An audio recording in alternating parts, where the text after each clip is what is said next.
we've talked about it several times. Like, we are more prone to negative thinking. And I do want to clear up a statistic because we tend to lump things in sometimes. And we definitely need to correct that behavior even for ourselves. But around 80% of our thoughts are negative, and then we have 18% that fall into that neutral category where it's not really negative, but it's not actually positive either. It's just neutral, like thinking I need to go to the grocery store or I have all of these things on my list to do, right? It's not a positive thought. It's not a negative thought. It's a thought. Mhm. And then that leaves about 2% of our thoughts that are actually positive, that release all of those happy hormones. So sometimes we'll get to talking and we'll say that only 2% of your thoughts are positive, and then that leaves all of the rest of them as negative. Not That's us being lazy and we need to fix that. So we're going to commit to doing that now Mhm. so that it is clear what the statistic is. But even that, we need to really begin to understand that even in the negative or the neutral, we really begin to lose sight of who we are as people and how we can begin to train ourselves to live more in the positive and live more in the happy. And what does that mean to us then if our goal is to start to know that we are more than enough? Not just enough, but we're more than enough.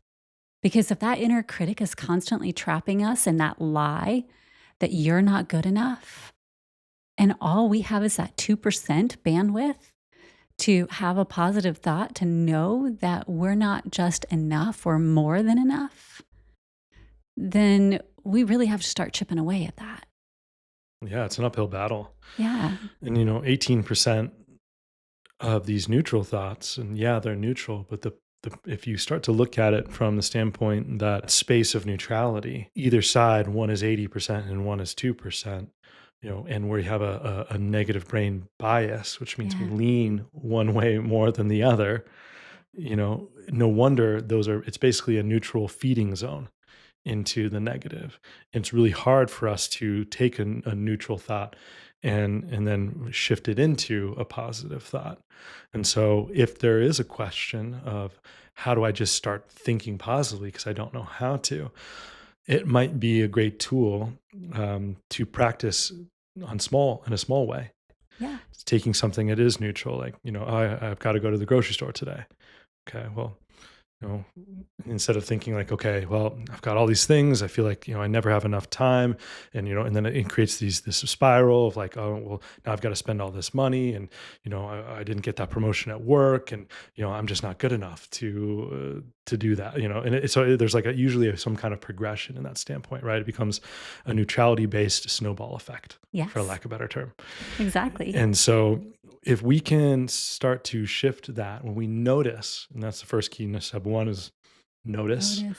notice a neutral thought. And instead of diving into a snowball, create something that is positive from there. And like when we go to the grocery store, like I love going to the grocery store with It's you. so It's fun. so fun. We always just have a great time. Like, oh my gosh, there's so many things that we get to enjoy. Or like, I just can't wait to cook for myself tonight. Yeah. I'm or I can't wait to cook for my loved one or my family or my kids or whatever it is.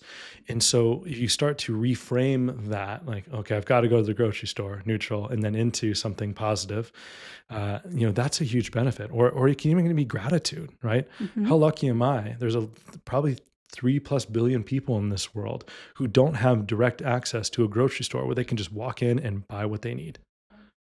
That's a lot of people. So Yes. aren't we grateful that you have to go to the grocery store? No, you get to. That's amazing. And it's all placed there instead of you having to grow and talk about time. Yes. That's a lot. It's, I don't even know how to take care of a flower, let alone, a whole, all the food that I'd want to be grown. Like Yeah. that's a whole thing. And so if we can shift into those positive focused areas that are action steps in that way, or focus into gratitude, which gratitude, as we've talked about before, is like our key to abundance.